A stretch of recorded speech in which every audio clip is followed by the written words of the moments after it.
What's up, David?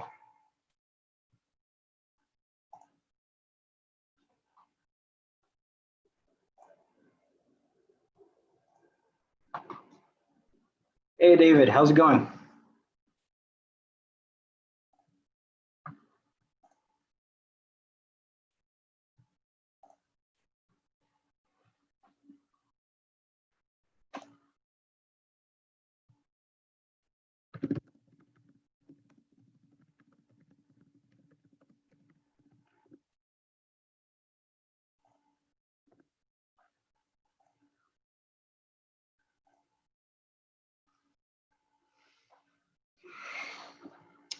What's up, David? Can you hear me?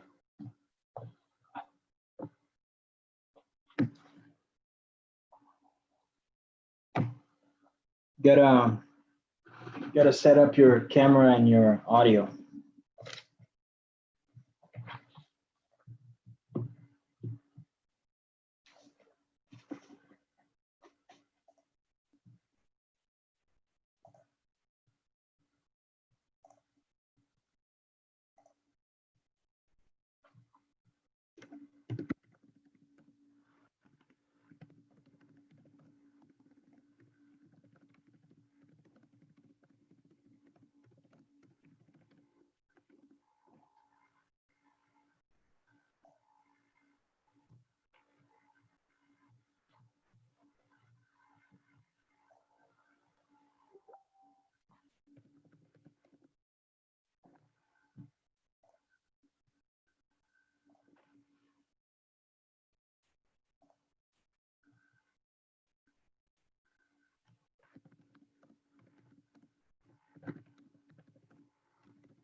So if anyone's listening to this, today we're going to talk about the Queen's Gambit, the new Netflix show.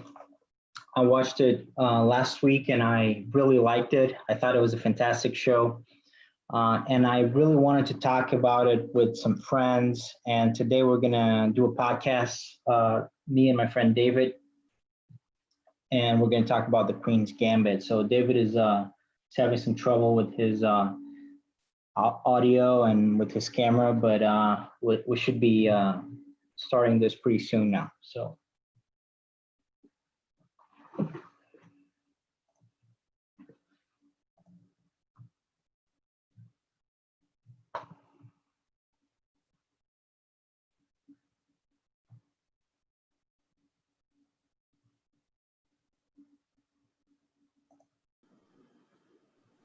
Hey man, can you hear me? Hey David, how's it going? Good. Let me get the audio piped into my ears. Yeah, that's cool. You take your time and let me know when you're ready to rock and roll. All right, cool.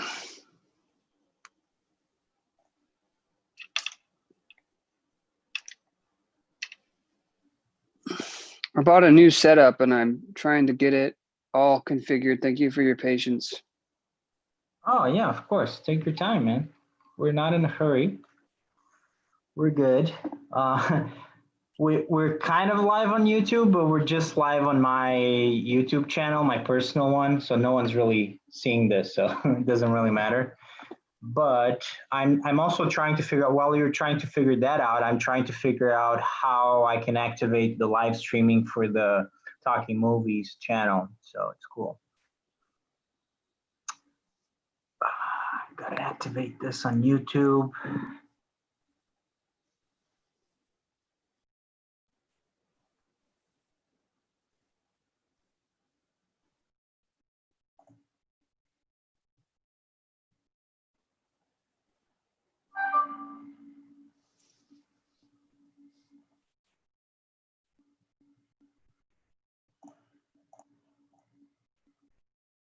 I am. Okay, the only thing I would like to figure out is if I can turn the camera around to use the other side of the camera, but I guess it doesn't matter. So you have a new camera and new audio, or what do you have? What's new? I'm using my phone, but the back, the iPhone has a camera on the front and the back, and if you can use the back camera, it's just 1080, and the front ones, or it's 60 frames per second. No, the back one's 120, the front one's 60, but it doesn't matter. I'm just gonna, I can fuck around with this later. Yeah, but it's cool. I mean, we can experiment. Oh, that might have worked. Nope. Oh no, it did work. Shit. Okay. Okay, cool.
All right, here we go.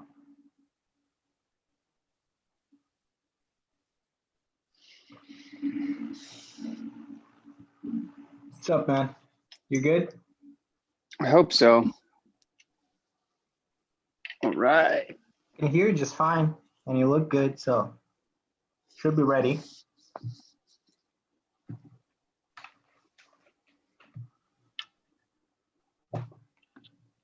Cool. How you doing, boss?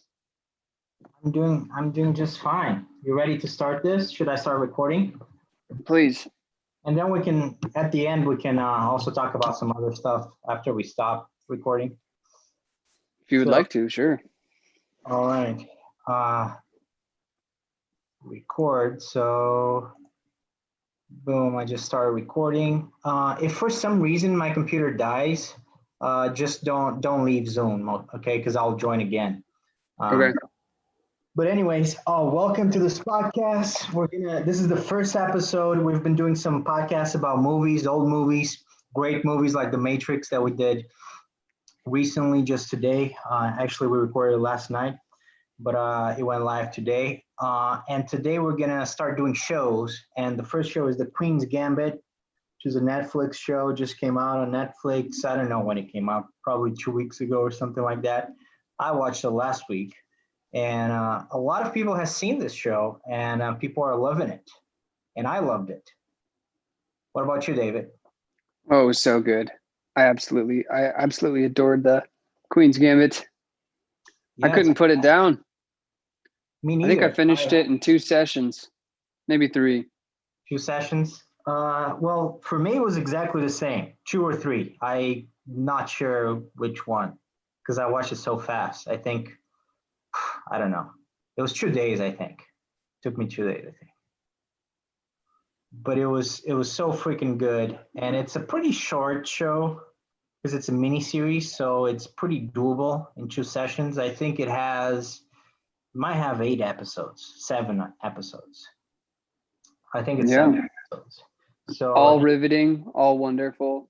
all wonderful. So it's basically it's a big movie, and I actually really like that format. I like the miniseries format a lot, especially for something like Netflix, on demand. I really like what you can do with the miniseries because you don't have the limitations of a movie, which is only 2 hours, so you can expand a little bit on your stuff, but at the same time it's very dual. Like you can watch it in a couple of days, right? It's not like a huge commitment. Like The Sopranos is absolutely fantastic, but I mean, how long would it take if you start watching The Sopranos now to watch the whole thing? It's a big commitment. How long would it take? Months, probably. How many seasons is The Sopranos? That's one that I cannot say that I have enjoyed yet. You should because it's great, but at the same time, I don't know if you should because it's a huge time commitment. So it's Dude, we're in lockdown. yeah, that's true. And The Sopranos is probably the best show of all time. So You think so? it's definitely in the top 5. It's definitely in the top 5 of all time. Those are some rave reviews, man. I might have to go turn that on after this. Oh yeah. I mean, also it depends, right? I mean, it depends on what you like because I really like mob stuff. Like I really like mafia movies. And I love The Godfather, for example. I love Godfellas. Yeah. And if you like mafia stories, those are the big 3. Those are the best. That's like the holy trinity of mafia stories. Yeah. Goodfellas. Goodfellas, is that what you call it? Yeah. The movie. I really want to ask you if you've had any interactions with like private crime, but I don't think this is the right venue for that. It's fine. No, I haven't had any interactions. I would like. You're not one of those. Oh, go ahead. I would love to be related to mobsters, man. It would be cool. It would be really cool. I think Goodfellas is the one that made me think of that question where he's like, is Goodfellas the one where the guy ends up going on, like moving to Arizona and living under the government? Like, what's that called?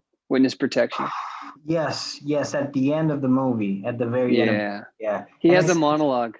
I haven't seen that whole yeah. movie, but he has a monologue about how like he feels safe, but he's like he can't be happy again because living life on the edge like that, living life breaking the rules and saying no to Uncle Sam and just having that lifestyle is so much fun that he just couldn't go be a dad that drinks coffee in the morning and does the normal grind thing. He just couldn't do it. I thought that was fascinating, and it's probably true.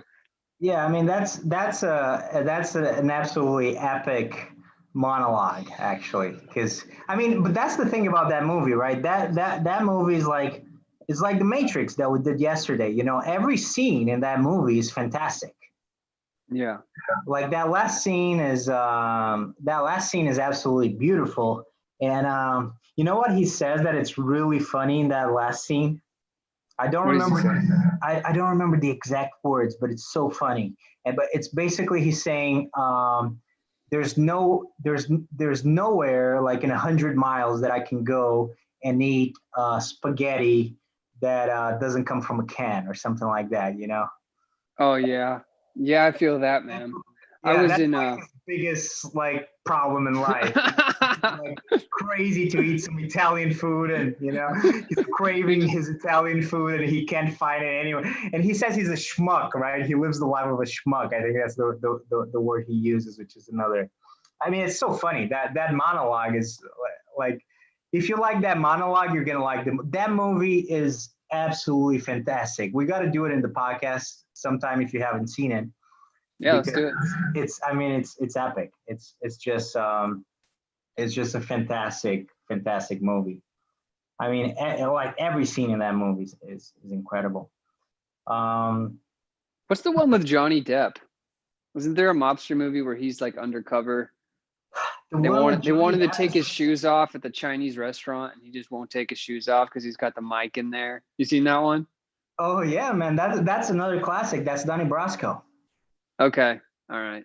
Yeah, Yeah, my brother likes those, and I'll walk in to I'll watch him watch them for a few minutes. Donnie But I've Brasco would be like in the top five as well. Donnie Brasco is great, but it's not as good as Goodfellas, The Godfather, and what's the other one I said? The Sopranos. okay. Those are like the absolute best.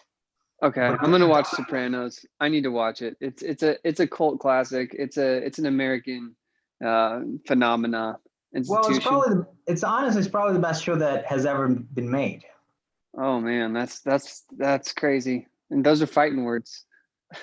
I mean, look, watch it and tell me if you don't agree with me. I mean, it's up there with. I mean, I accept other answers, right? I mean, The Wire could be, you know, Breaking Bad, Breaking Bad would take the top on my list. right? Game of Thrones, you know. Eh, Well, now with that Game of last Thrones was season, good up until yeah, they sold out. yeah, that last season kind of ruined the whole thing. But I mean, I would still, you know, for me, it's still a contender. And you know, you have stuff like Breaking Bad wouldn't really be up there for me. Like it would be like in the top 10, but not my favorite. Really? Um, yeah, I mean, I love it, but I think it comes down to personal preference because I can definitely see people like why people would think that might be the best show ever.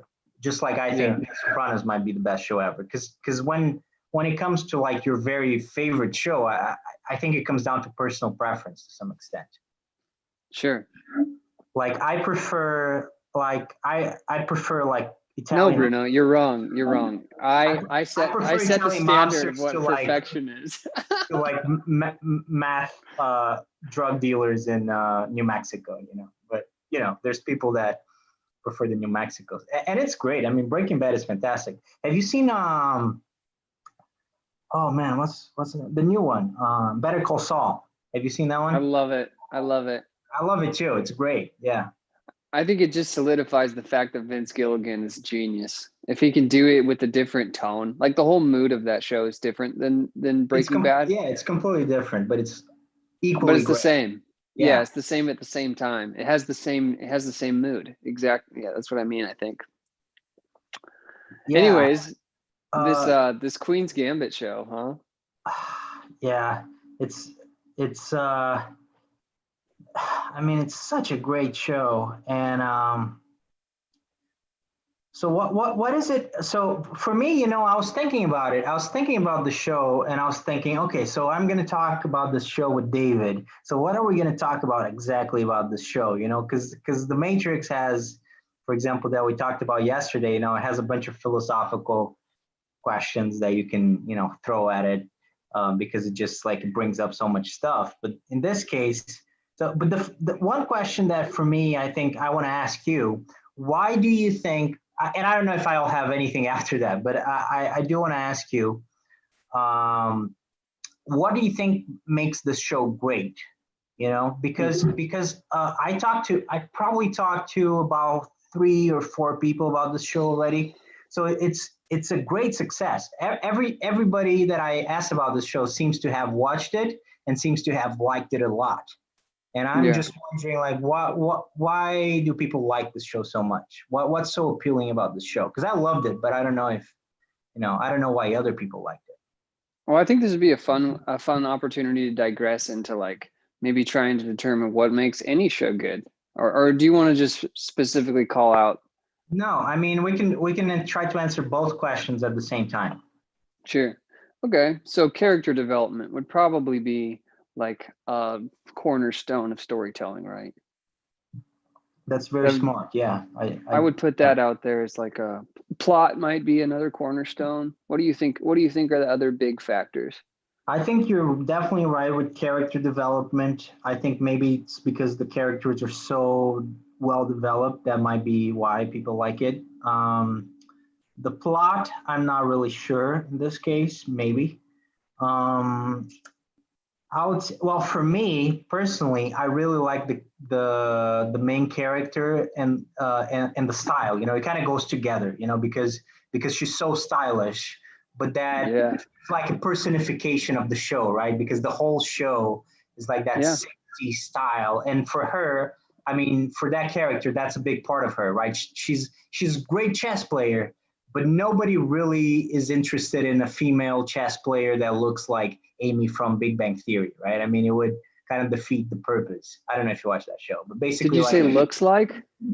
looks like or like acts like, or Yeah. like, Okay. the cool thing in this case is that she's a nerd, but she's like the most stylish nerd ever, and the whole show is like that. It's a nerdy show. It's a show about people like us that play chess and like chess, but at the same time, it appeals to everybody because the show is like so incredibly stylish. You have this music from the 60s, like the hairdos, the dresses, the men dressed in, nice suits. It's like you really want to be there, you really want to be one of them, right? Yeah, it's definitely a time in the world where material was definitely, well, I don't know if you could say it's more valued than now, but yeah, your demonstration of how you are, it was definitely considered part of how you dressed for sure in the 50s and 60s. A lot more, I think, than it is now.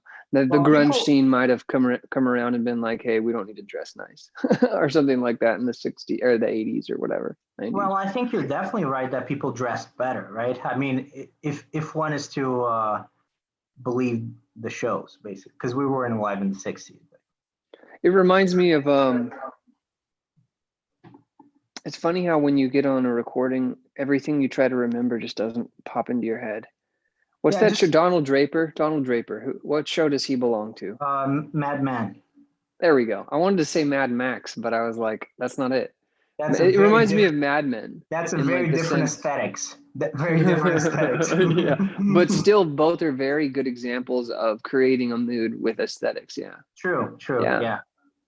And they did a good job using aesthetics to build the character. So if you go back to episode 2, where episode 1 is all her childhood, which I Hmm. thought was great to start off with. It's They told the fantastic. story Yeah. chronologically, which is It goes back to what you said about character development, because it really creates um, that's what I really liked about this show. That's one of the things that I think really works with this show, is that basically, and for us, we're dudes, it's a little bit weird, but you kind of become Beth, like, because you start with her, from her childhood, and you we go both through. got female energy, man. We both got the Yeah, feminine I energy mean, in there. this show like puts you in touch with your feminine side because you really embody, Sure. her life, Yeah, so absolutely. whenever That's a something theme for happens to sure. her, you feel it to some extent. Yeah. Yeah, absolutely. And I think a great story does allow you to empathize with the character better. That on that note, I'd like to finish my first thought there. If you go back to episode 2, you'll see that she's not dressed, remember the whole scene where she went out to when she went to school for the first time, public school, and she didn't have the right clothes or shoes and she was embarrassed by the girls, and remember that? Yeah, I think that yeah. I mean, finish your thought because I don't want to hijack your thought. But yeah, definitely. I think that was my point. They did a really good job of using the style and the setting of the time to develop the character. She was an orphan. She didn't know what shoes to wear or what, what the girls in school were thinking was hip, you know?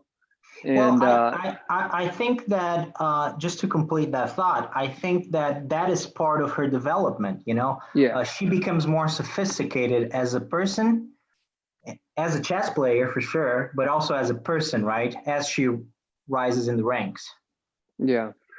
Because in the beginning of the show, and this is maybe that's another reason why people like the show so much, is that it's so satisfying, that show. Because remember, in the beginning of the show, she's like crap, right? She's like at the bottom, she's an orphan, and then she gets adopted, she moves up in life a little bit, but then she's like at the bottom of the hierarchy, the social hierarchy in high school, but then she tops them, you know by the end of the show, she's like this big superstar, and the other girl who was the ringleader that made fun of her, she's like this housewife who's miserable, and has this kid and goes to the liquor store, to the supermarket, and buys a bunch of beer because she's probably miserable.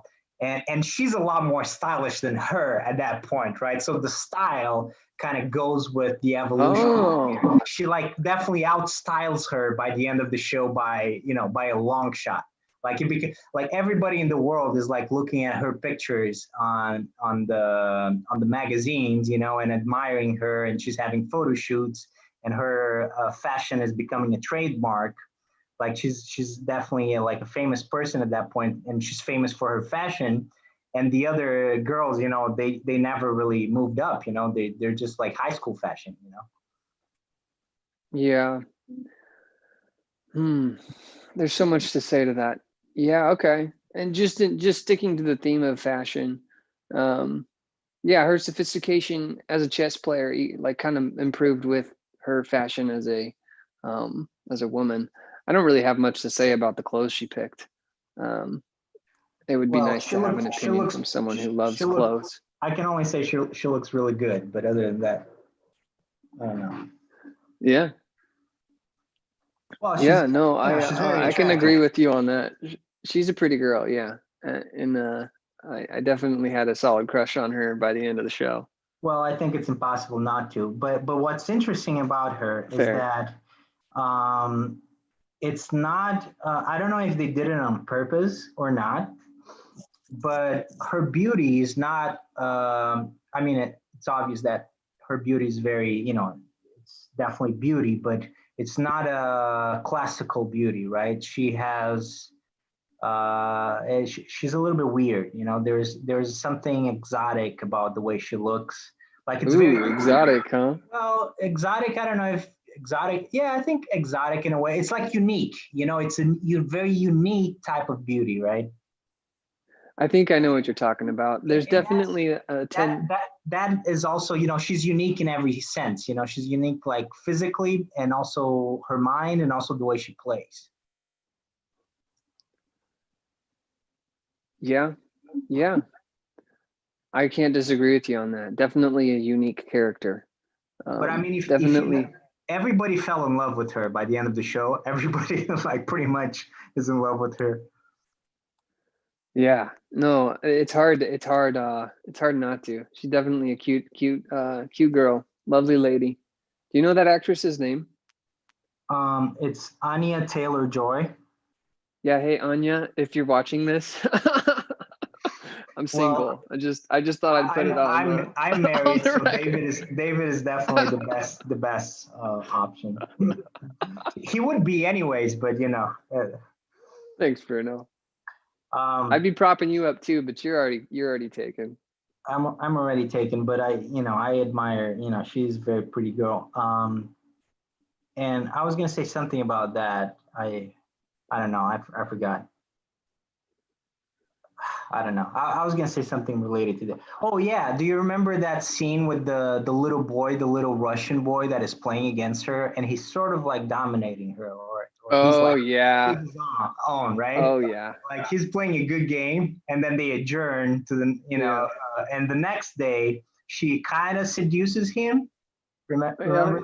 She distracts, I would say. Yeah. Yes, yes, that's a better word. She distracts him, but she knows what she's doing. That's what's so Oh funny yeah. about it, because she has like this little smile, She knows exactly what she's doing. Oh yeah. She found his weakness. Yeah, like Have you read Josh? he couldn't play anymore. Have you read Josh Waitskin at all? I know we've talked about Josh Waitskin, the art of learning. Well, no, I haven't. But that's the guy from that movie, Searching for Bobby Fischer, right? That's the character that movie's Yeah, built off of. Yeah. yeah. Um, he has an anecdote in his book, Art of Learning, which is a beautiful, brilliant book, by the way. Okay, I gotta I read it can't then. say enough. Oh yeah, it'll change your life. That's how good it is. But he has an anecdote about how he was playing these Russian players in his childhood. He's a famous chess player as a child. He's a child chess player, not an adult. Josh Waitzkin. Yeah, And he never played as an adult, right? Competitively. he won. I think he started to, and he got into high GM, and he was starting to play competitively. But I think he had a kind of a break, a mental break, pretty early. Yeah, And he I talks think about that that's in the what I book. remember about him. Yeah. Yeah, yeah. And he switched to Tai Chi, which was kind of how he found calmness and peace in his soul again. But my No, point was, I he was think you're wrong. playing I Russians at think it's one point. jujitsu. I think it's jujitsu, isn't it? He started in Tai Chi and Oh, won okay. push hands championships one year. He tied one year and might have won the next year. He might have just tied one year. I'm not sure. And then he switched into jujitsu when he started enjoying MMA. He wanted to be a Okay. good fighter at less, because Tai Chi push hands is more like chess. It's Yeah, actually yeah. super constrained system, and you have to like control your balance and stuff. I've never done it, but it sounds like a lot of fun. But it's more constrained, like a game of chess, than jujitsu, which is like kind of open ended and lots of opportunities to open yourself up to attacks and blah blah blah blah blah. Well, I mean, Um, Tai Chi is not really a competitive fighting form, but Jiu-Jitsu is extremely competitive. So, yeah, Jiu-Jitsu, have you ever done Jiu-Jitsu? yeah, I did. I did one. I did go to a jujitsu gym at one point and sign up and try it out. How many classes did you have? One. Okay, so you probably didn't quite get it. We should do Jiu-Jitsu. After I was looking into schools when this whole pandemic started. I actually went Yeah, to two different places. I tried it out. So I was going to yeah. start Jiu-Jitsu when this started, but Oh, I remember this conversation. We were going to join a gym together. yeah, we should, man. We should. Yeah, you and Francel were talking about the dude who the guy who let you stay at his place in Europe Oh if you man, did some jujitsu with him. so crazy. But Was that in Budapest? Sorry, go ahead. Keep that going. was in Venice. That was in Venice, but that was just Okay. ridiculous. I did do some jujitsu while I was in Brazil last time. I took classes for a while. Um, but yeah, I would really like to become a jiu-jitsu black belt someday. That's like one of my pipe dreams. You Because should do it, man. it Live your probably dreams. well, no, but it's really hard. But I would love to do it. You And but you had a basically, son or a daughter? Sorry. a daughter. Okay. Um, and I want her to take jujitsu class. I want her to be a That could black be belt. that could be when you do it, dude. Get your Yeah, daughter in there and go with her every day and make that something you guys bond over. That'd be cool, man. that's true. That's a good idea. And You could go up the ranks with her. You guys could kick each other's butt. well, Imagine having a daughter that could just throw you around, man. That'd be rough. if I don't do jujitsu with her, she'll be 15 and she'll kick my butt. So it's if I put her You in have to jujitsu, keep I up. might as well do it. Yeah. But I mean, I did karate growing up, but karate's, I mean, honestly, it's not as good as jujitsu. Um, but you would like jujitsu. Jujitsu is very much like chess, and that's why that guy really got into Okay. jujitsu, because it's actually very similar. It's a physical chess. Okay. Yeah, and I can relate to that a little bit. But I still haven't finished that first thought. Tennis is a lot like chess. When you get the strokes down and you know how to hit cross courts down the line, on the run, all your different shots, it's very much a mental game. In fact, it's at the top level, it's almost purely psychology. the pros have psychologists. They literally have psychologists because you're playing these intense real-time strategy moves with your body. And yeah, tennis is a blast when you get to that point where it is becoming an abstract game. But I've so never Bobby got Fischer, to that point. it's hard, and it's like learning the violin. They say golf is like 4 years of work before you can actually play it. Like it's one of those sports where you just have to have a huge front end investment. But okay, Yeah, Bobby Fischer, Josh jujitsu as Waitzkin is well. Yeah, in Russia. I'm gonna push through here because I want to finish this thought. go ahead. He's in Russia and he can't beat this. He can't beat this kid who is just like his nemesis. And somebody approaches him and his father. His father's his coach, sports writer, coach guy. And he says, "You know what he's doing to you, right?" And they're like, "No, what's going on?" "He's using hypnosis on you." And this kid was tapping the table at a frequency that distracted Waitzkin. He wouldn't let Waitzkin get into his flow state. And Waitzkin talks about flow states all the time in his book, and like how you can use flow states to optimize your performance if you're a top world performer. In fact, Waitzkin has a company now for top world performers to go perfect their games. And he works mostly with CEOs and high-end Fortune 500 types. But yeah, so like he figured out that this kid was literally using a coin to tap the table and causing a hypnosis effect, which is very well, I don't know if I can say it's established scientifically, but it was effective enough to stop him from being able to win. And once he was able to realize that, he was able to focus and hit his flow state and beat this kid. It's all in the book. Art of Learning. That's really interesting. So that's basically what she was doing, but in a non-sexy way. Yeah, it's kind of how you beat me at chess. You just wait for like 20 minutes until I'm totally like bored, Yeah, and then I make a stupid move. I'm sorry. I need to get better at chess because I take No, way you too don't. long. You've beaten me way more than I've beaten you. You don't Well, need to get I better. You take need to get I take better. way too long. That's not the proper way. So that's one thing that I noticed in the game. Did you see how fast they were? For me, it takes like forever to make a move, which must We're be beginners, man. Compared to those incredibly guys, we are annoying for people noobs. to play against me. Yeah. But for them, I mean, they play so fast, and I just don't know. I don't know how you can do that. Like Yeah. it requires, like, how smart do you have to be a top chess player? Isn't it? It's like a crazy like level of intelligence. Sounds like you're begging the nature versus nurture question, but I mean that's a philosophical digression that we can choose to go down if you'd like. I think it's a matter of memorization and pattern recognition at that point. And I think that's actually a theme of the show, right? So we can get back to the show here. Like as a kid, she would hit this flow state. Can you hear me still? Yeah, perfectly Okay, good. fine. I might lose audio here in a second. I just got the warning from my headphones, but I'll let you know if that happens. yeah, so she was taking those drugs as a kid, and there's a whole drug theme in this show that's kind of compelling and relatable to everyone because we all do have our own dependencies and addictions, and sometimes not in like large opioids. Were those benzos? Do we know what those were? That's like a historical fact that the orphanages I were would be giving out. interested to learn from you, but because I don't know. Yeah, I don't know either. I don't know. Okay, I don't know. But she would take the drug and she would even save them up for a week or two and then take them. And so her experience with chess as a kid was intuitive, right? Completely intuitive.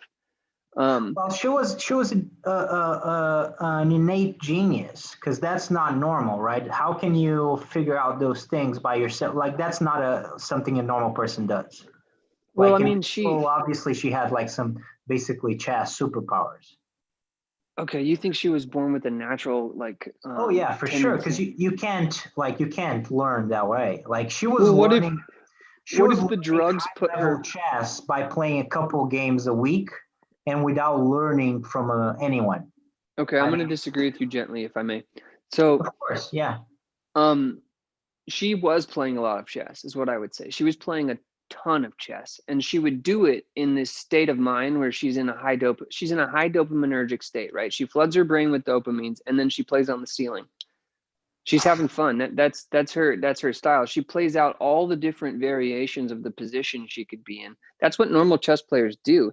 In fact, at a certain level of chess, you quit using a board, right? Like that's one of the Oh, main that points. that that scene in the car, that scene is insane. They're in the car and they start playing chess without a board. Yeah, no, yeah, yeah. They were just talking the moves. And at a Yeah. certain, that's the whole idea behind playing like the where you play lots of people at the same time. You're keeping the board in your head. That Searching for Bobby Fischer movie, that one of the themes is his teacher's like, don't look at the board. Look in your head. Look in your head for the patterns, you know? There's so much visualization in chess. Oh It's a man, highly visual game. that was the intersection between chess and the Matrix because Lawrence Fishburne is his mentor, just Oh like yeah. Morpheus is the mentor to Neo. That just Yeah. occurred to me. He was his chess mentor. It was beautiful. He's a great Yeah. character. Yeah. Not That's as good as straight up Joseph Morpheus, Campbell, but Hero with a Thousand Faces, finding a mentor. The Obi-Wan Kenobi character. Obi-Wan Kenobi, yeah, or Qui-Gon Jinn for to Obi-Wan and Yoda to whoever Luke Skywalker, yeah. Where was the thread we left? I don't know. I like that idea Mentorship though. I like the Joseph Campbell thing that applies to the Matrix and the chess and and the every other Star story Wars. that's ever been made. Yeah, I Yeah. like that. Okay, yeah. So I was making a point that she was an intuitive player, and the whole show brings it up. And I feel like the period where she goes to New York and studies with the USA cowboy boy, you know, the narcissist. He was Um, he was so weird looking. Didn't you think that? He looked so weird, right? he was the stereotypical chess nerd, though. They picked a good No, but character. They picked a good actor. I love Skinny, him. I love him. heady, I love cerebral. that guy. But Yeah, I watched it with Beth, but Beth was not really interested in the show. She wasn't crazy about it. I don't think. sure. Hmm. But she was still watching it with me. But I think the reason why she wasn't crazy about it is that she missed the first couple episodes. And then I told her, hey, you should watch those 2 episodes because this show is like fucking unbelievable. But she wasn't really that interested. So, but she was interested in that guy because she thought he looked so weird and she looked like a creep, you know? But I thought that was a bit mean. I mean, he just looked a little bit weird, but he did look weird. And he's a guy that shows up in Game of Thrones, has a small part in Game of Thrones. He's one of the kids in Game of Yeah. Thrones. And also he's I think I recognize him because he's in Love Actually, that British Christmas movie, and he's the little kid. I Do you haven't know that seen that movie? one. I haven't seen Love Actually. Okay, so yeah, because I was gonna make a joke, but it was kind of a mean joke, so I don't want to. Yeah, it's based. So Sorry, basically, dude. I probably should have just laughed when you said he looked funny. well, He no, did. He does. okay, I'm gonna say something a little bit mean, but they're not gonna watch this podcast. Basically, he's one of those guys that he's like a really good, um, sort of like good-looking kids, that. But he's an actor and he grows up and he's not so good-looking as an adult. Maybe. Yeah, like Macaulay Culkin. You know. Okay. I don't know, man. I'm not a very good judge of men's like attractiveness. I I know, but definitely didn't feel let's attracted to let's him. let's move on. Let's move on. You didn't think he looked weird. That's fine. I like the guy. I like the style. I like he was like a chess cowboy, which is a weird intersection of being like really nerdy and being cool. Well, I think what makes that character, that girl, exotic is the fact that, and I think what makes her so attractive to everyone loves that show, and maybe even especially guys like us that love, analytical and chess and intellectual things, and is the fact that she was smart. There's a whole like group of people called sapiosexuals that are like that. I think the definition is that they put intelligence ahead of physical attraction. And so, I mean, I'm definitely in that camp for sure. Like, I've noticed that tendency Well, so in so my what like happens when romantic someone's interest. like really good looking and really smart? It just blows Oh, your mind.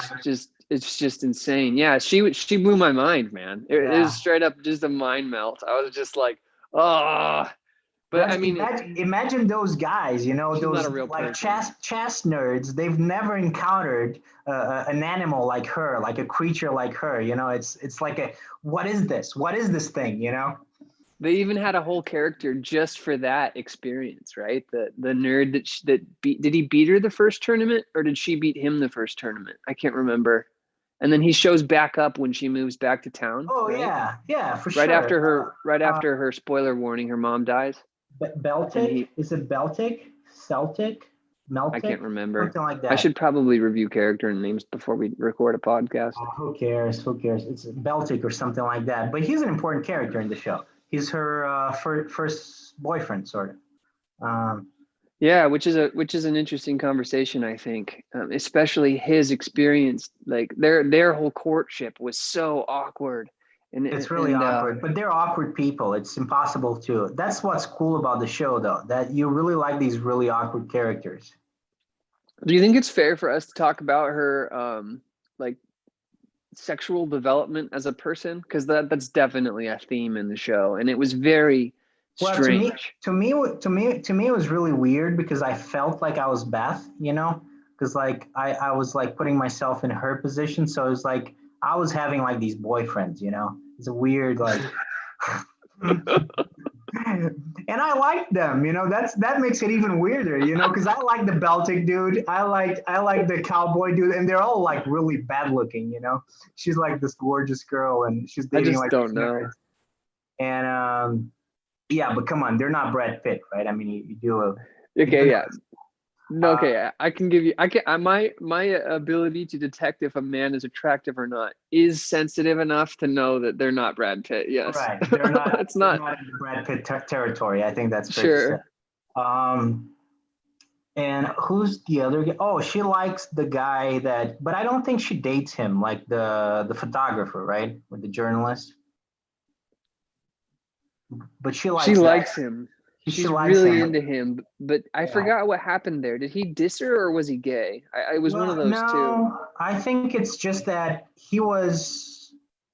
Not I reciprocating the interest. I, well, I think it's probably because she was really young. He's an older guy. I mean, he's probably in his 30s, and she looks older because the actress is not that young. The actress is probably 25 or something like that, but she is playing someone who's 17. It's just yeah. I mean, she doesn't look like it, honestly. Yeah, I mean, she pretty much looks the same throughout the show, and yeah. in the beginning she's like 17, 15. I think she's 15, like in the second episode, she's like Yeah. 15, but she doesn't look Hmm. 15, obviously. Yeah. And the clerk at the store caught her stealing, but he never called her out on it or something. Yeah. No, he That's a little does. girl. He does. He just remembered it. He just remembered it 20 years later or something, Oh 15 years yeah, later. like it's a little bit weird because yeah, the The time timeline. yeah, it's hard to follow the timeline because obviously she looks the same when she's 15 and when she's probably at that point like 25 in the show as well towards the end. So it's kind of a weird, yeah, it's not easy to follow the time. Like you don't know how much time passes between each scene. Yeah. Yeah, their handling of time is definitely It's not a not the priority strongest for the part. Yeah, storyteller. Yeah. it's not the strongest part. It's easier to do in a book than it is in a series like this because like you have the same actress in this case, right? And yeah, they could have done a better job, I think, with makeup and all that, but still, it's always a little bit weird when that happens. Like, there's a bunch of it, like Leo DiCaprio and Catch Me If You Can. Like in the beginning of the movie, he's playing a guy who's like 15, and I mean, he doesn't look 15, but it's like suspension of disbelief. Sure. Yeah. And you kind of have to do that unless you want to spend a ton of money. Did you see that Boyhood movie or the Manhood movie or whatever that was called? I Or that did, yeah, was Boyhood, yeah. with Ethan Hawke or whatever. And they actually filmed it over the 15 years that the kid was growing up. So you got the actual experience of watching him grow up. But it was just like one of the worst movies. I I think felt. I think we have like a similar taste in movies, yeah, because people said that movie is really good, and I was like, man, get me out of here. I got my dad. I was like, Dad, let's go watch this. It'll be like a bonding moment. And it's like 3-hour movie. He looks at me at like an hour and a half in. He's like, That movie is hey, so we can bad. go. We can go when you want to go, man. I was like, I like your dad, yeah. I kind of want to see it, but okay, let's go. You know, I made it through that movie, but I cheated because I watched it at home and I slept through probably 2/3 of the movie. So I saw mostly the beginning, like some select scenes in the middle, Yeah. and then I woke up for the last 10 minutes or so. I feel like So it was it doable. cap sure. It captured If the I had to story of a stay boy awake growing for up. 3 hours, man, for that thing, Yeah. oh man, that's too much. Yeah. Yeah, that's a long movie. Unnecessarily long. And it's boring. It's so boring. Yep. Very little drama. The characters, I feel like the actor wasn't, yeah, it wasn't the best performance. And it's probably hard to stay in character when you're filming every 2 years. You know, he probably forgets Yeah, what the motivation is. All the people are in different parts of their lives. You know, it's probably, there's probably a lot to be said there, more than I want to, actually. There's probably a lot to be learned it's from that, it's like that it's movie. weird. But you know what? What just occurred to me?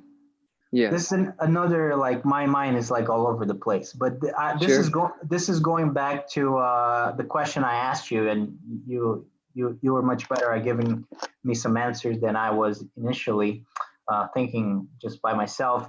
Why is the show um, having such success, and why people liked it so much? And I was thinking maybe also another thing about the main character, about Beth, is that if you're a woman, she's like a great role model, right? Like she's like what women want to see nowadays. You know, they want to see like a strong, successful Hmm. woman, but she's not like some, lesbo. You know, she's like really feminine at the same time. You know, like I shouldn't say that live. It's a good thing it's just you and me right now. But look, I mean, she's like really feminine, she's like really attractive, but she's also successful. She's strong. She's smart. She's like what women want to be, right? But if you're a guy, she's like basically the kind of girl you want to date. She's also beautiful, smart, everything you want to, obviously. I mean, the problem is she's kind of weird and she's like an alcoholic, but nobody's perfect. And that was why the first boy left, right? He saw the drugs in the medicine cabinet and he Oh, she's a drug realized addict as well. Yeah, a she realized mild one, but yeah. yeah, she had some dependency issues and some bad habits for sure. And that was kind of a big theme of the whole story too, right? That was part of her story arc, was overcoming that. Wasn't that kind of like the the crux that allowed her to finally beat the guy at the end? Was that she went in sober and she conquered her demons? And you know, I Well, felt like, oh no, I no, no, all she had to do was look at the ceiling, right? well, I think it goes back to what you said. You mentioned the whole hero's journey thing, right? And this show actually, I think you're really, I mean, you're dead on right. I think this show, in a strange way, I mean, it's like Star Wars. It really is the hero's journey. You get she's basically Luke Skywalker. She's like this orphan girl.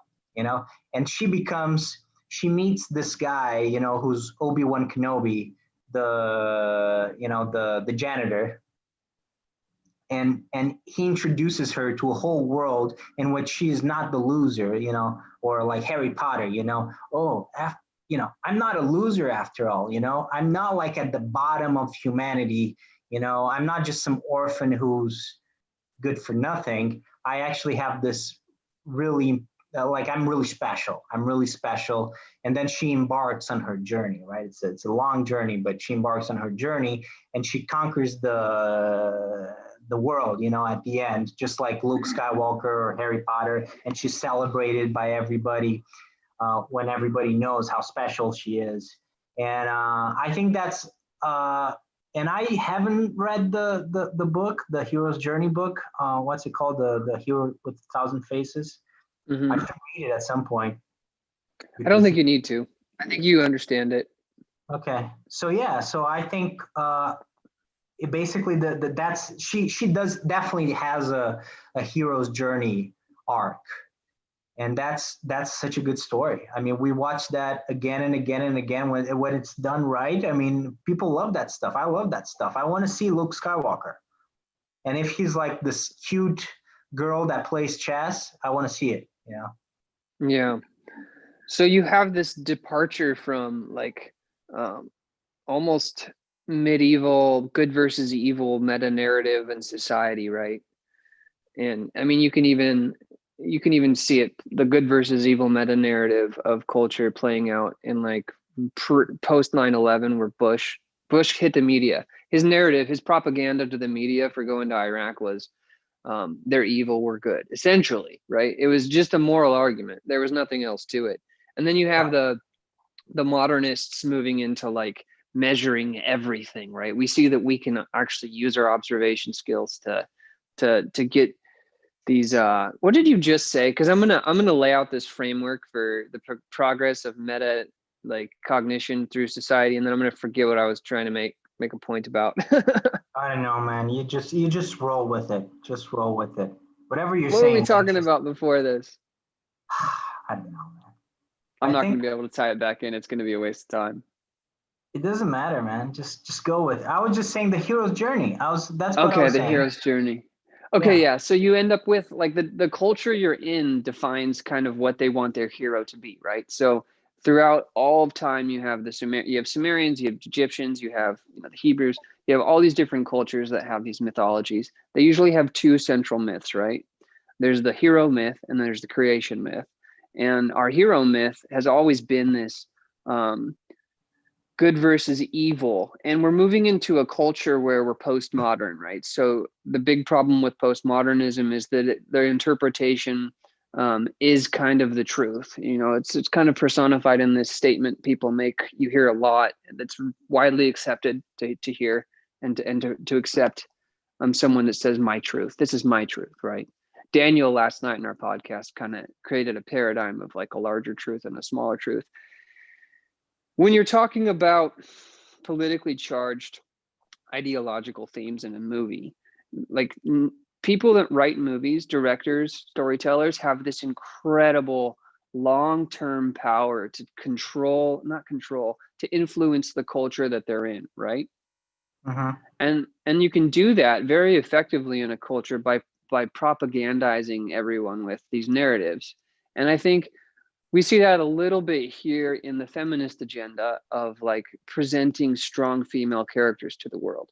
And Mm-hmm. and I'm all for it. I think it's awesome when a woman steps up and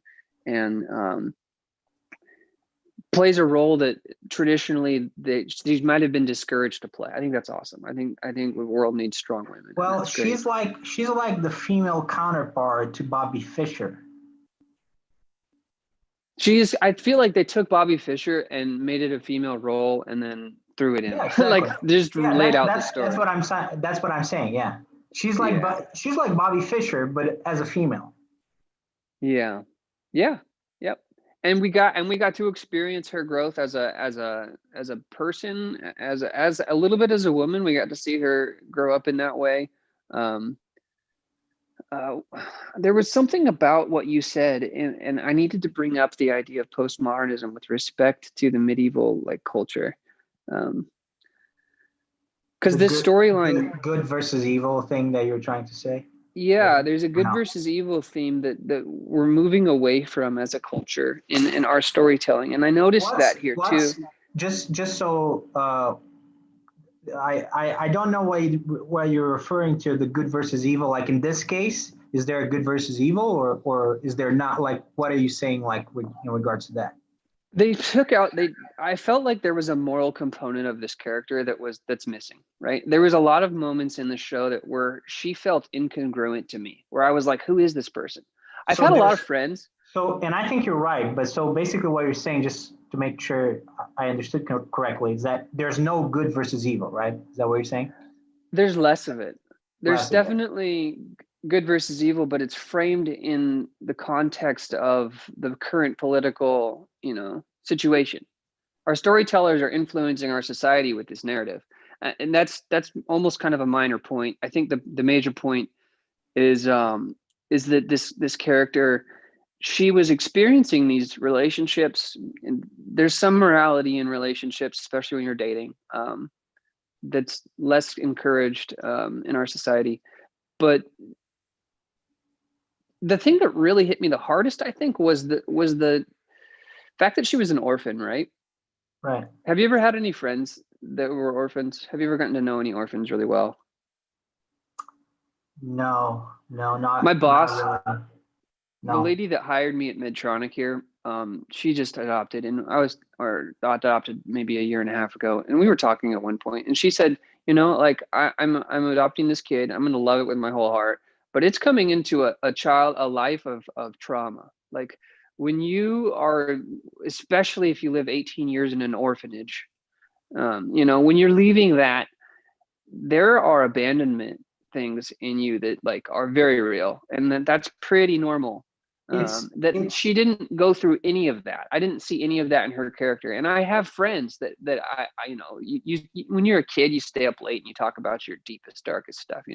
I have friends that have expressed how traumatic that can be, the abandonment of the parents that you have. And I would have liked to have seen her explore that more. Like when her mom died, the support, like that was, I mean, they had like one scene where she cried.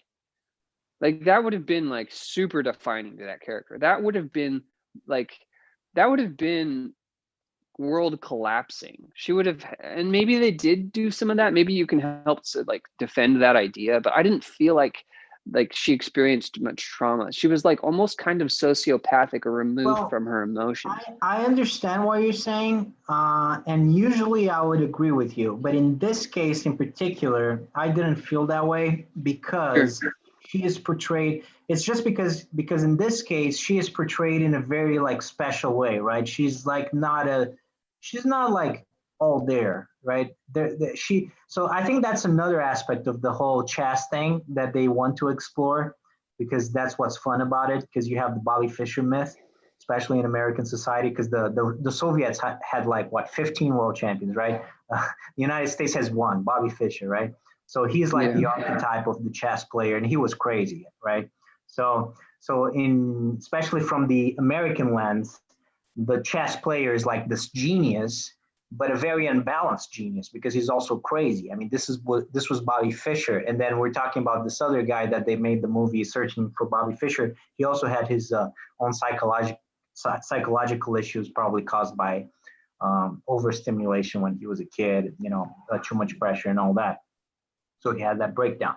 But in her case, she's definitely not a normal person. I mean, I think that's why you see in the show they portray her as someone who is like incredibly smart, but also kind of retarded socially. She's like Yeah. super retarded and for lack of a better word, I mean, she's not very developed socially, and also emotionally, she's even worse emotionally. Like she doesn't process her emotions in a way like a normal person would, right? Like the way she interacts with her boyfriends is definitely not normal. Like her boyfriends are not normal people, and they look normal when they interact with her because she's so weird. Like she's so like stilted, like her interactions with them, because she's just not capable of having normal interactions with people. So that's why I didn't really, I wasn't because I figured that out. Like I understood that basically she was special. So I wasn't expecting her to react like a normal person, right? And I think in some ways, I don't know, maybe I'm getting too deep here and having No, my that's fair. my own No, thoughts.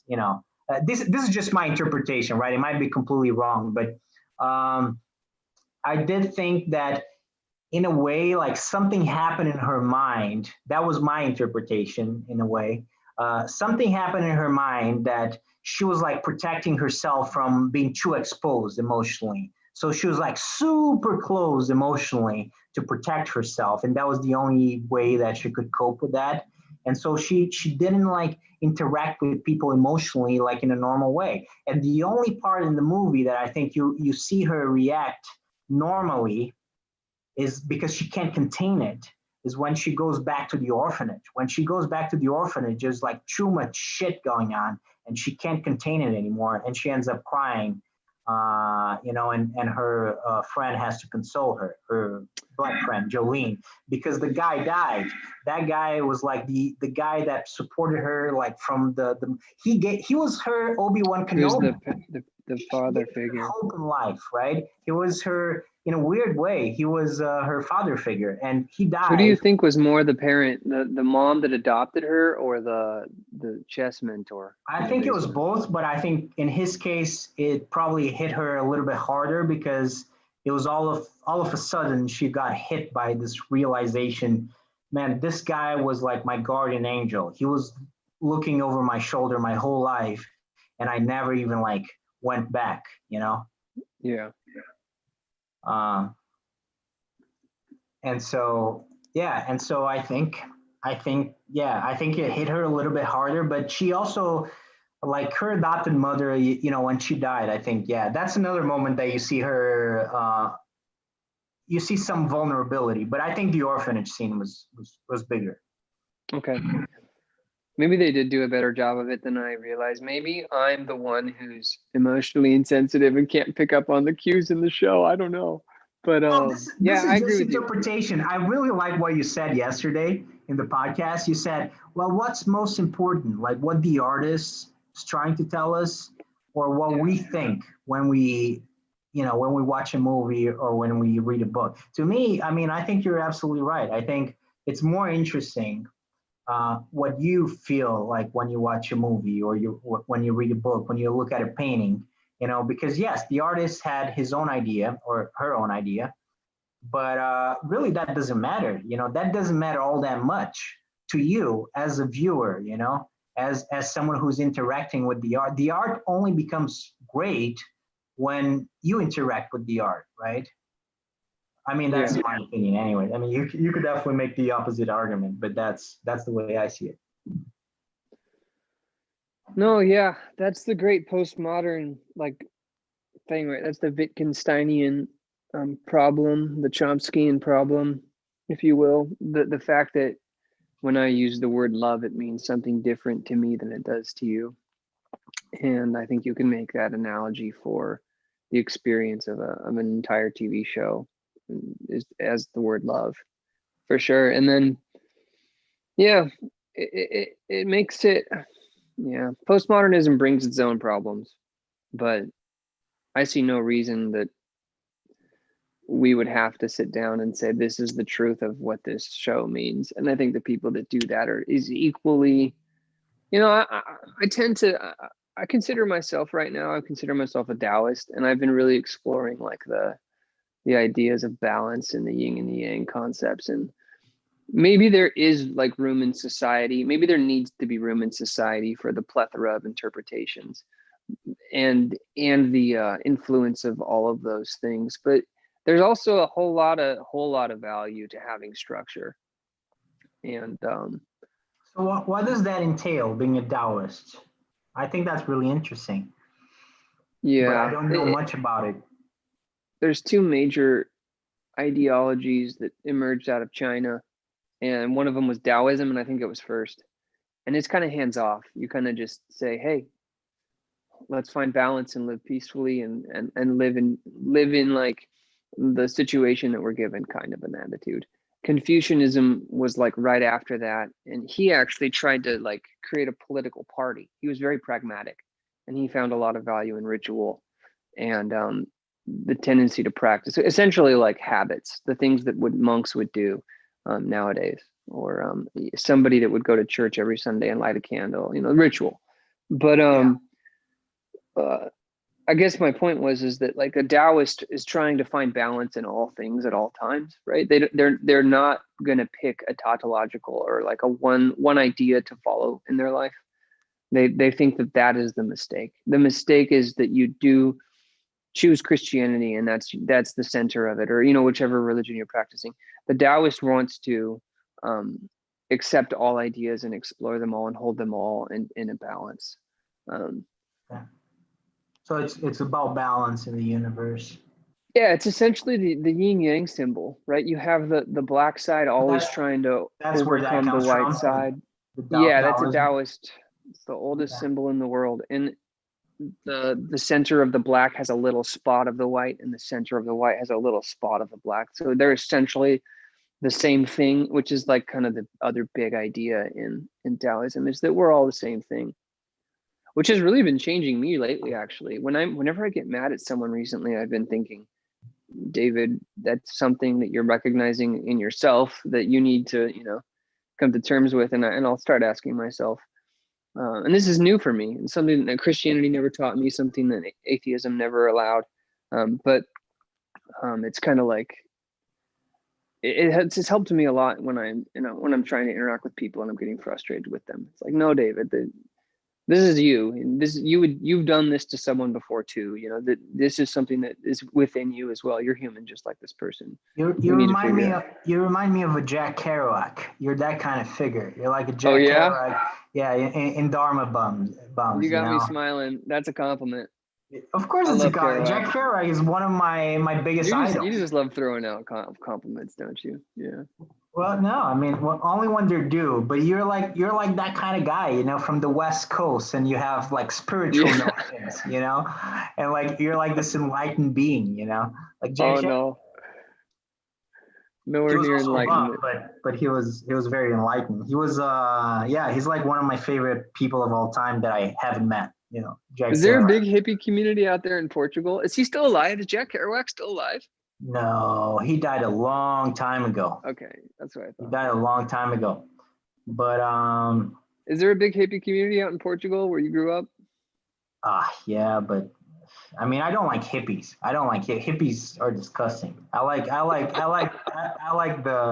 50s hippies, the pre-hippies. What were they called? The beatniks? Yeah. Beatniks. Yeah, the beatnik, whatever they're called. Yeah. So the guys who brought the ideas over.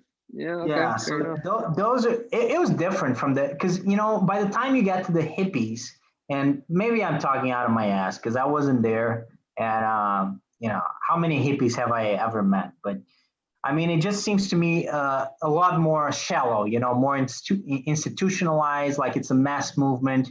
But when you read Kerouac, it's very genuine, right? He's a genuine. It's authentic. He's a genuine traveler. He's he's genuinely interested in the things that he's interested in.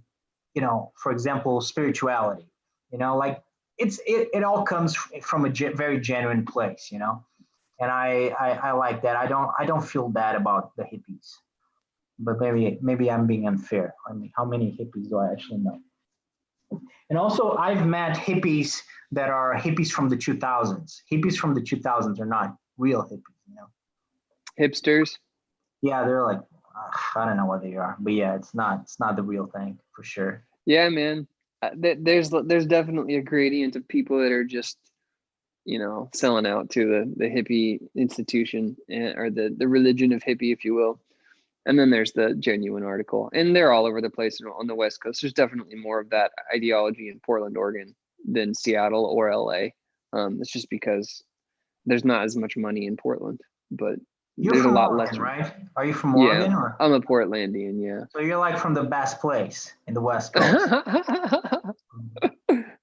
I don't know about that. Unless you want to make very, movies. very proud of my Portlandian. If you want to make movies, it's probably LA, but otherwise it's probably Portland. Thanks, man. Yeah, no, I would love to hear more about Portugal. I'm fascinated by other cultures and places. Well, I didn't get to go to Portugal. You're going to go to Portugal, right? Recently, you were going to go to Portugal and then you didn't go, but you want to go next year. Is that it? Yeah, my friend who I met in Prague wants to go to Portugal, and I was like, let's do it. And I did some research on it, dude. I guess that's where Atlantis was. You guys are the seafaring people. Yeah, I guess. I don't know. I don't think it exists. Is that, I mean, tell me, is that kind of the like, do you have a lot of imagery as a kid? Do you remember seeing a lot of imagery of mermaids and the sea culture and that whole mythological framework? Because that was the kind of vibe I got from what I was reading. Well, growing up in Portugal, yeah, I mean,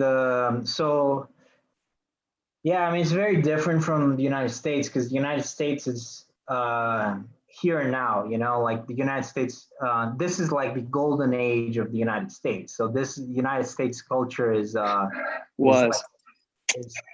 well, I mean, if we're going by what we learned from the Matrix, 1999 was the best year. And then after that, everything goes downhill, which is not entirely untrue, but it's different. Like Portugal, look, Portugal is very different because Portugal, the golden age of Portugal was 5 centuries ago, and Portuguese culture is still stuck in in the 15th, 16th century in terms of like what Portugal wants to be. So and there's a nostalgic element, I think, to Portuguese culture, and it goes back. Yeah, there's a lot of imagery and the especially in Lisbon. In Lisbon, a lot of the monuments are related to the Discovery Age, which was 15th century, 16th Mm-hmm. century. Mm-hmm. So that was a long time ago, and people are proud of that heritage, and as they You should be. guys are pretty close to Italy too, right? Oh yeah, Yeah. and So all of that Columbus Renaissance was thinking was right Columbus there. was Italian. Yeah, Yeah. but Portugal was actually probably the leading power in the world in terms of like discoveries. And then, Really? yeah, Portugal is probably the biggest. And then Spain and then Italy. Yeah. Okay. I always think of Da Vinci. Is there like a Yeah. hero of Portuguese like Well, Renaissance? Da Vinci wasn't like a discoverer. He wasn't he like Italy was more like the Renaissance, but they also had like great sailors. Columbus Okay. obviously is the most famous, and the guy that Americo Vespuccio was Italian, so that he was the guy that they named America after him. Um, and there were others. I don't know. Those were the most famous ones. But yeah, guys from Genova and Venice. At that time, Genova and Venice were the big powers, the big Italian naval powers. Because Yeah. Italy wasn't just one unified country. So that's something that Portugal had an advantage over Italy and Spain as well. Because Portugal and Cool. Spain became unified a Yeah. lot easier. I mean, Italy just became a country, like modern Italy, unified Italy just became a country in the 19th century. So it wasn't that long ago. Well, they they got a pretty good heritage to build on. Well, yeah. But before that, it was like independent republics, and but at that time, during the Discovery Age, I mean, those mercantile Also republics, Rome, right? Like, those mercantile republics were at the height of their powers. Genova, okay. which is actually, do you know Fabio? Fabio's from Genova, Okay. just like Christopher Columbus, and Oh. Venice was at the height of their powers as well. But anyways, we digress big time. But who cares? Who cares? It's fun to digress. It's fun to digress. Yeah, we're just having a good time. We're just having a good time. We're just hanging out during the lockdown, man. Just hanging out during lockdown. But yeah, I mean the show was man, it was a beautiful homage to the game of chess. I would say, it's also. It seems that people that are not chess players like the show, but if you're a chess player, it's the show about chess, right? Even if you're a crappy chess player, like me, you still love it, because it's like this show is for chess. What I don't know. Hey Bruno. Yeah. I think I just switched back to my phone audio. My headphones just died. Do you want me to fix it while we're recording, or do you want to turn it off and let me fix it and start recording again? No, you can fix it while we're recording, and I can hear you just fine. Anyway. I'm just gonna fix it. Okay. Yeah, this show is like, what's a good sports movie?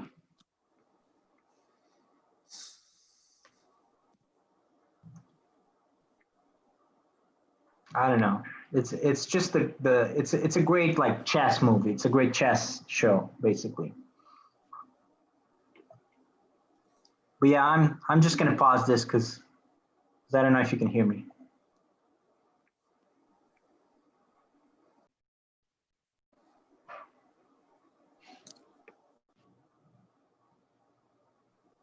Hello?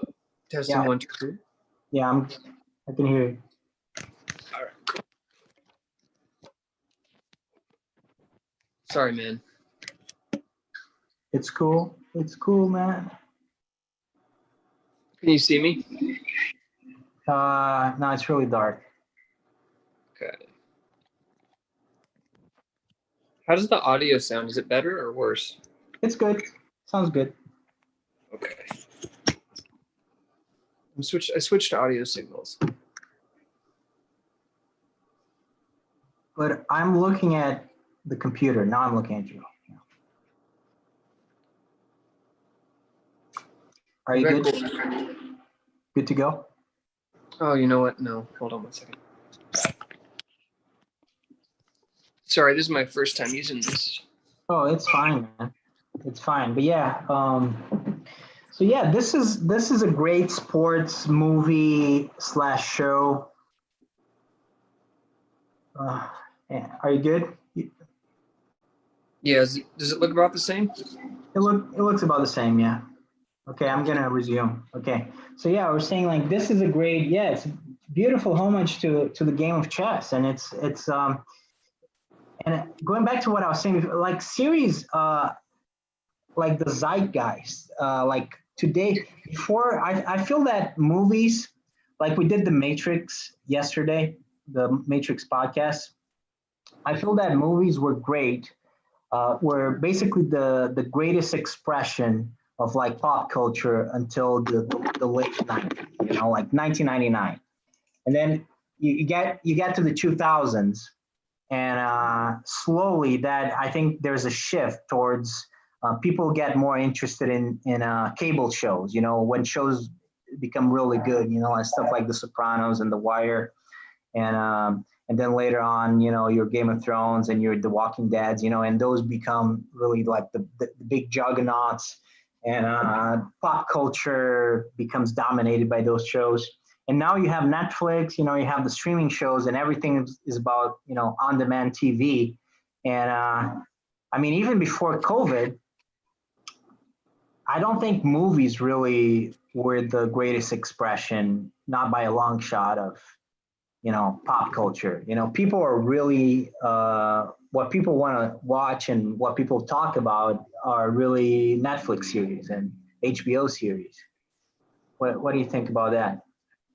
Yeah, if you watch any What Happened in the 90s documentary, one of their highlights will always be that film went from movies to TV shows. Oh yeah, Actors switched to wanting to be on TV shows. TV was kind of the low budget option, yeah. and it totally switched around. And maybe that's because camera technology got cheaper and it was easier to film at a higher quality.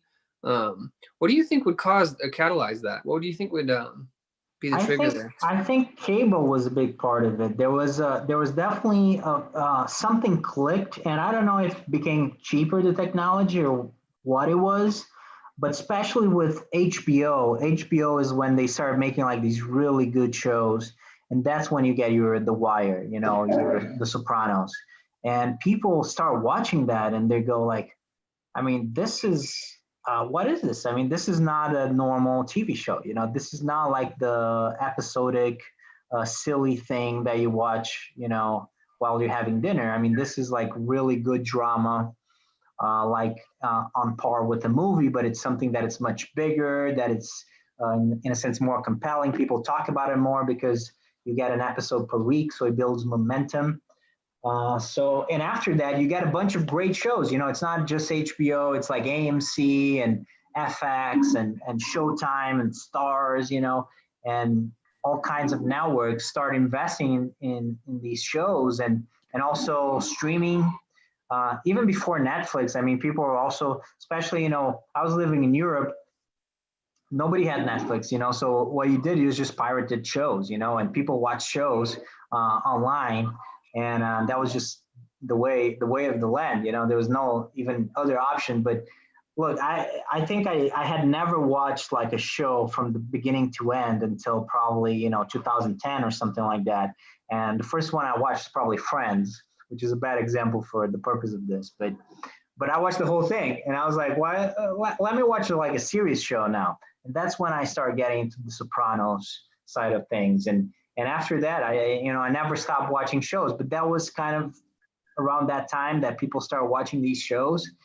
And movies also declined because there was a shift to like you don't get a lot of stuff like like the Queen's Gambit. You know, like you don't get a movie like the Queen's Gambit anymore. You used to get movies like the Queen's Gambit in the 90s, but not anymore. You know, you don't. It's very rare that you get a movie that is a complete shift in or a complete that becomes a pop culture phenomenon. You know, like a movie that stands on its own. Now you get a lot of franchise movies that don't really mean anything. You know, like you get Marvel movies and Star Wars movies. Everything's a product, and those are the movies that people watch. But those are actually movies that people don't care about. You know, Yeah. And they certainly are not pushing the envelope. But people watch stuff like The Queen's Gambit, you know, and a bunch of other shows like Stranger Things, and you know these shows that are completely new really capture people's imagination and become what movies used to become. You know, like this reason to have conversations about pop culture, about storytelling. It's interesting how stories change, you know, with time. Before, people used to tell stories orally, and then you start getting plays.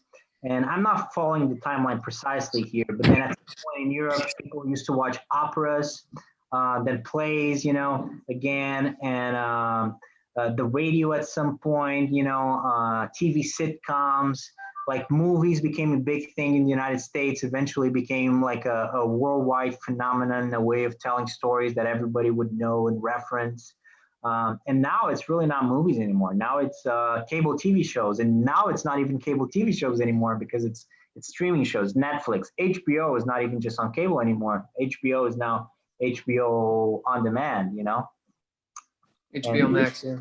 HBO Max, yeah, and that's you know, it's TV on demand. That's where those are the big stories of our time and the way we tell stories and we explore the world, you know, in storytelling. Agreed. So the Queen's Gambit is something like that. And that's why it's interesting to do not just movies anymore, not just movie podcasts, but it's interesting to do episodes like this about a show because if we're talking about stuff that is happening now, especially now with COVID, they don't make movies anymore. But even when they were making movies, really the shows are what people are talking about in terms of what's coming out now. Yeah. Yeah, I think it was enjoyable for me. My truth here, I guess. It was good for me because I love chess, so there was a natural draw. Yeah, for me as well. Yeah. The first episode hooked me because, you know, she was obviously going to have this problem with, you know, habits and dependencies, and I have an addictive personality. So that was definitely like a hook for me. And then third, she's just lovely, lovely lady. I mean, you just have to throw that in there. And then, what else did I love about it? Yeah, I mean, the storytelling was good. The aesthetics of the outfits and the way she, I loved the way she interacted with people. Maybe that's odd. I know. I think you're changing the way I think about that character, Bruno, because I think you are right. I think they were trying to establish her as maybe someone who didn't have the emotional intelligence that you would get from your parents or something, and she was learning. I think about that scene where the first boyfriend, the guy she beat at the first tournament, and they had an intimate moment, if you will. And then at the end of that scene, he's just laying there, and she opens her chess book and starts reading. You know, it's like typically that's the scene where they have like a lovey-dovey cuddle session and talk about something, you know, meaningful. Yeah. But she was like, "I'm gonna read chess," and he looks at her like, "Are you seriously reading chess right now?" And that was that was a recurring theme, you know. After they had intimate moments, you know, they always had some chess thing going on with her other boyfriends as well. Sometimes it was her, sometimes it was them. Remember? Yeah. It's interesting to mix that sexuality in with the culture of the intellectual man. It's because it's just such a weird thing Well, that, you know. in a way, the Queen's Gambit is a little bit like all these great shows that I was talking about. You know, like The Sopranos, for example. The Sopranos is a great show about the mafia, but really, what you like about it is the characters and how they are in their personal lives, their families. You know, how they interact with their friends, their family, in their normal life. And yes, they're also mobsters. In this case, the Queen's Gambit. Yeah, she's a great chess player. You love the chess. You love to, especially if you like chess. That's a great part of the show. But at the same time, you also like, you like living through her. For you like seeing her in her personal life with her friends, boyfriends, all that. I mean, it's also cool. Like, it's cool to follow the drama, the human drama, as well as the theme, right? And it can be Yeah. monsters, or it can be chess, or it can be a math, but selling math. And I think as a viewer, I value the psychological component of a character more than anything else in a story. So yeah, I think it delivered on that. And maybe maybe what made it so good is that they were aware of the awkwardness, and they did such a good job of making it appear that she was awkward that I bought it so hard that it didn't become clear to me that the author was actually trying that. I don't know.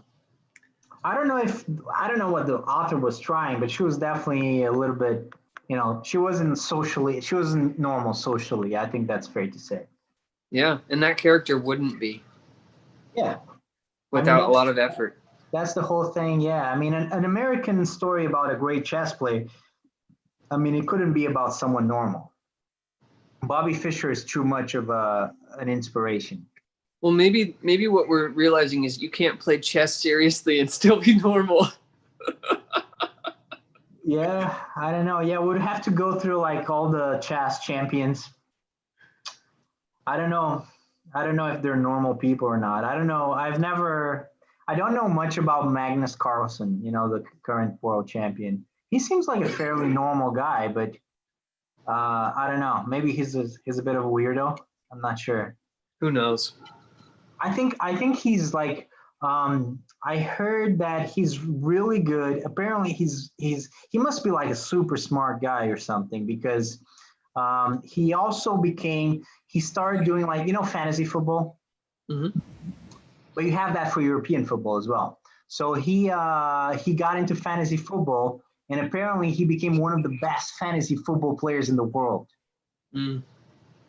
So there's like something about, I don't know if it's just raw intelligence or if it's like a specific type of intelligence that is that you can apply to those kinds of things, I was watching the AlphaGo documentary last night, and they talked about how the algorithm for AlphaGo is different than the algorithm for DeepMind, or the chess one. I thought it was called DeepMind. Deep Blue. Deep Blue, yeah. Yeah. And the algorithm for the Deep Blue chess game is basically just raw power. Like, we have enough computational power to predict the future 50 moves and all the variations. So that's what they did. They basically just got all the smartest people when they were trying to beat Kasparov, I believe. And they said, okay, what's the smartest move in this situation? What's the smart in this move in this situation? And they basically gave the computer a hierarchy of decision making it could do. But with Go, it's like Go, I guess, is much more of it's much more of a dance between two, like, spirits, if you will. Like, they were saying, it's all interpreted from Chinese because they're interviewing these old Chinese dudes. But they're like, if you play Go, is the computer able to beat the Go players or not? Yeah. Yeah, It's really sad to watch that, because you see humanity just kind of like shrug, they're just like, we got to pay attention to the Matrix, like, it's not a good idea to develop the frigging AI, because the computer, like, we're going to be very vulnerable, because if the AI wants, the AI will kick our asses, so. I don't need to put more fear into the world, but I was just watching Lex Friedman interview Elon Musk. You know Lex? No. Okay.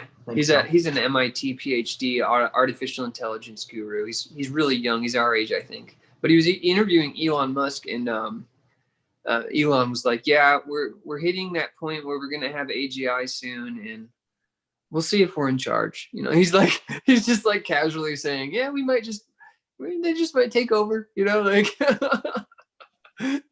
We got to be really and the reality about is those things. the country that does get AGI first it's over. It's just over.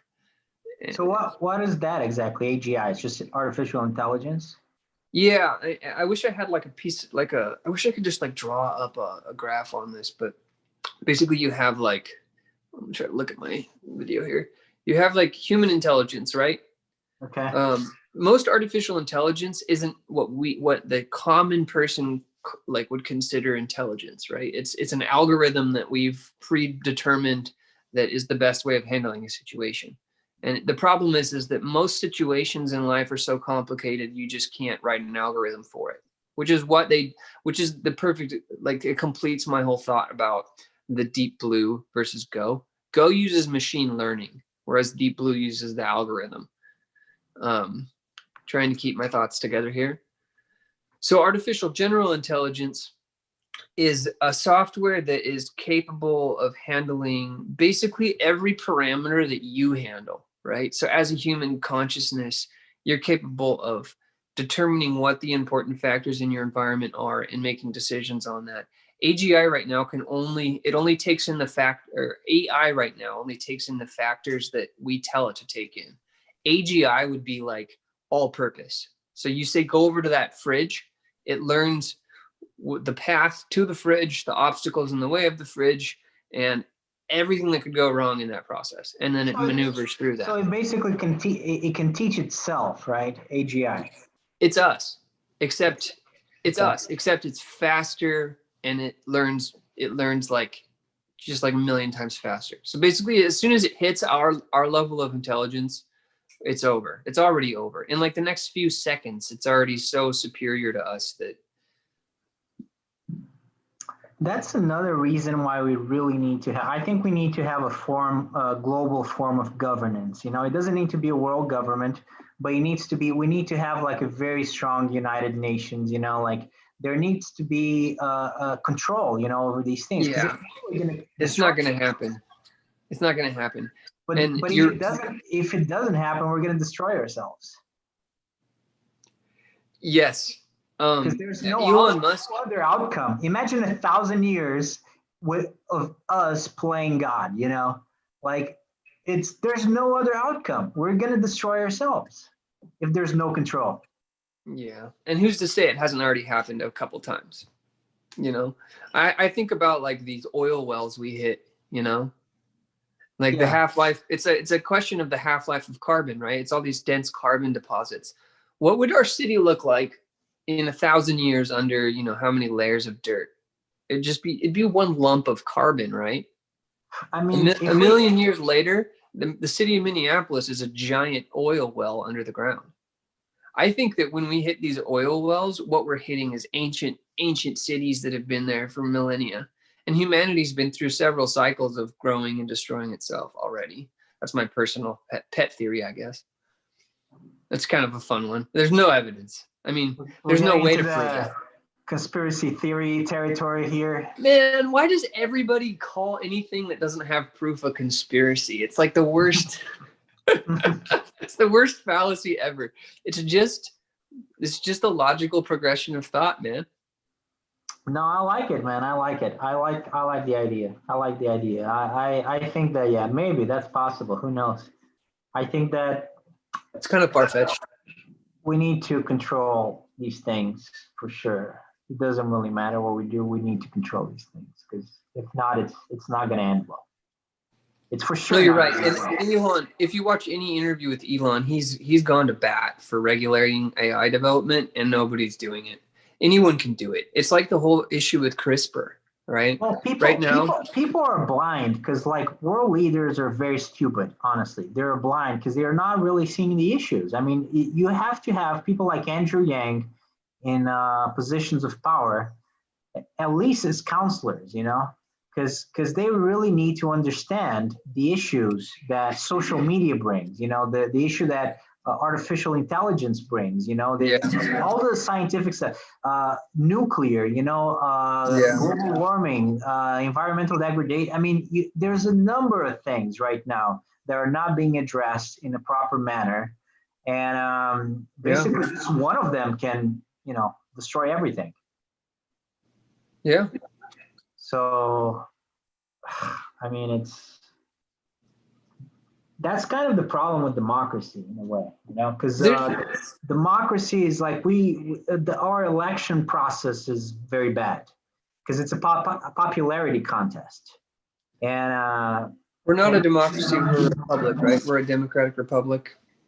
You're right. I'm not. I don't mean, need to whatever you want to call I don't need it. to be disagreeable. Yeah. It's You're right. It's an imperfect system. Capitalism's imperfect. Socialism's imperfect. Marxism's imperfect. Every system that any human being has ever created is completely imperfect. And capitalism has this unique problem of wealth distribution happening, and it seems to take about 200 years. You saw it happen in Rome. That's another problem that we have that is not being addressed, and I think it's the root serious cause. problem. I think it's the root cause of all of them. I think that if capitalism didn't run everything with money, then money wouldn't be the deciding factor on everything, and we wouldn't end up. I agree. Yeah, I mean, but the thing is that I can say that, and anyone can say that, and it sounds nice, and it's popular to be anti-America right now. Well, it's not anti-American though. I mean, there's a real problem with income inequality right now. I just can't think of a better way to do it. Because the problem is it's growing exponentially. It wouldn't be a problem if it weren't for the fact that it was growing exponentially. And this is not something that was happening in the 60s, right? I mean, we're going to get to a point that it's really going to be unsustainable. We might already be there, man. We might already be there, yeah. Yeah. And that's why I'm like, that's why I kind of pet this theory every now and then. It's like, maybe it is just this cycle. I mean, there's so much literature going back to the mythology idea. And I was telling you about the hero myth and the creation myth. Almost all of these cultures have a creation myth that centers around this idea of a cycle. Like we as a culture, we as a species are in this cycle of death and rebirth. I mean, that's such a central theme in so many different narratives too. I wouldn't be surprised if there's a major event in our lives, man. Like, but that's a conspiracy theory. Well, I don't know if it's going to be world destroying, but we're going to see some things happen, I think, unless we die.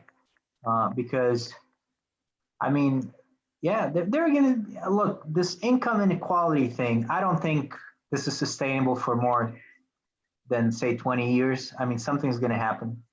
The environmental degradation thing, eventually we're going to start seeing like some real effects of this. AI, I mean, I don't know when this thing is going to blow up, but I mean, if it does blow up, it's going to change everything. We still haven't adapted as culture, as a species, to birth control, transistors, or this new CRISPR thing either. Like, CRISPR in and of itself could change everything, like everything. Have CRISPR? You seen it? Oh, man. I don't know. I strongly encourage you to watch the first episode of Unnatural Selection on Netflix. Oh, there was a technology that sounds good.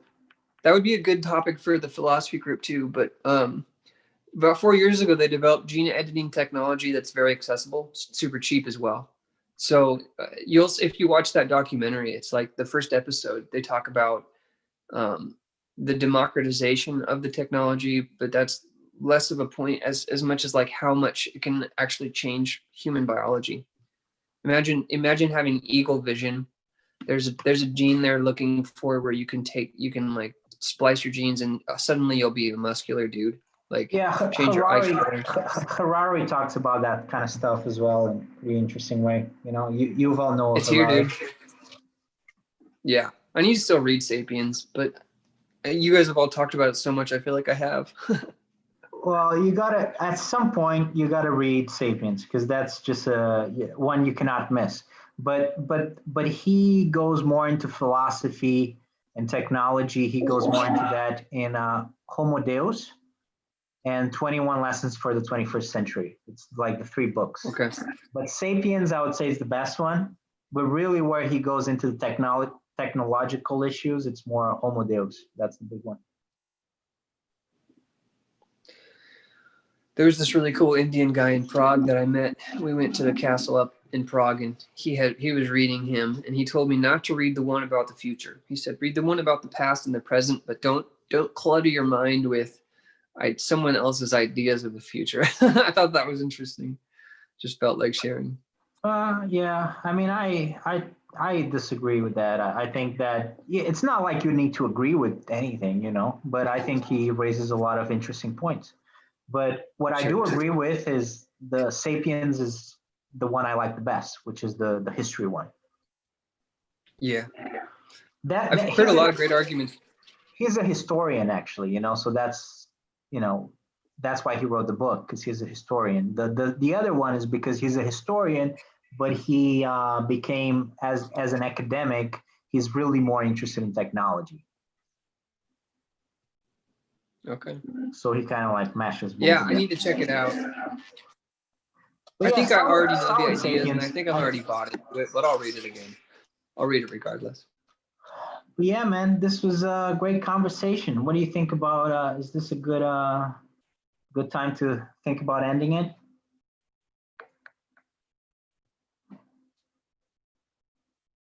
Because I think you're cutting off as well. So I think we're going to end it here. This is a great podcast. Thanks for listening. And if you like this podcast, please subscribe to the channel. Thank you.